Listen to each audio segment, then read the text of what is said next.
আমরা লগারিদম এই অধ্যায়টি নিয়ে আলোচনা করছি। সো দেখো, আজকের লেকচারে আমরা একটা প্রবলেম নিয়েছি যে 625-এর লগারিদম 4 হলে নিধান কী হবে হিসাব করে লিখে। আমরা জানি যে এক্স নিধানের সাপেক্ষে এম এর লগারিদম যদি এ হয় তাহলে তাকে আমাদের গণিতের ভাষায় কীভাবে প্রকাশ করা হয়, log x m equals to a, যেখানে এটা হলো আমাদের নিধান এবং যার লগারিদম বলে দিয়েছে, এম এর লগারিদম বলে দিয়েছে। সো এম এর লগারিদমের মান হলো আমাদের এ। তার প্রথমে ধরে নেওয়াকে যে ধরি, যেহেতু আমাদের নিধানের মান নির্ণয় করতে বলেছে, তাহলে ধরে নাও যে ধরি নিধান সমান এক্স। তাহলে অতএব শর্তানুসারে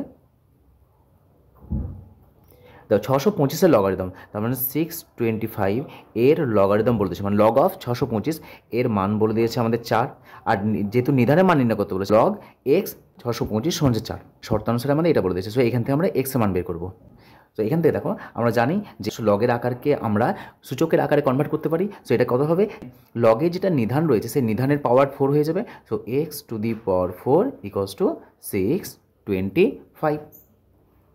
সো দিস ইমপ্লাই এখান থেকে আমরা এক্সের মান বের করবো। সূচকের নিয়মের আমরা দেখেছি যে এক্সের পাওয়ার সামথিং রয়েছে, তাহলে এটাকেও আমরা কি কোনো একটা সংখ্যা 4 পাওয়ার করব, অর্থাৎ এক্সের পাওয়ার যদি এম ইকুয়ালস টু ওয়াইয়ের পাওয়ার যদি এন হয়, তাহলে এখানে আমরা জানি এম হয়, তাহলে আমরা জানি যে এক্স সমান ওয়াই হয়। তাহলে দেখো এখানে এক্সের পাওয়ার 4 রয়েছে, তাহলে 625 যেটা রয়েছে, এই 625কে আমরা একটা সংখ্যার পাওয়ারের আকার লিখবো।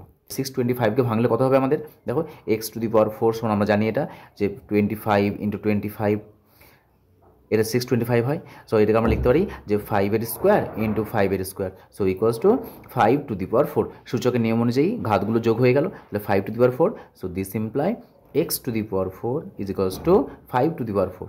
দেখো পাওয়ার সমান রয়েছে, এখানে ঘাত সমান রয়েছে, তাহলে আমাদের এই বেস দুটো সমান হয়ে যাবে। So this imply x equals to 5।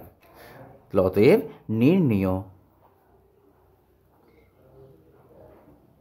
নিধানের মান সমান 5, এটা আমাদের নির্ণয় করতে বলেছে।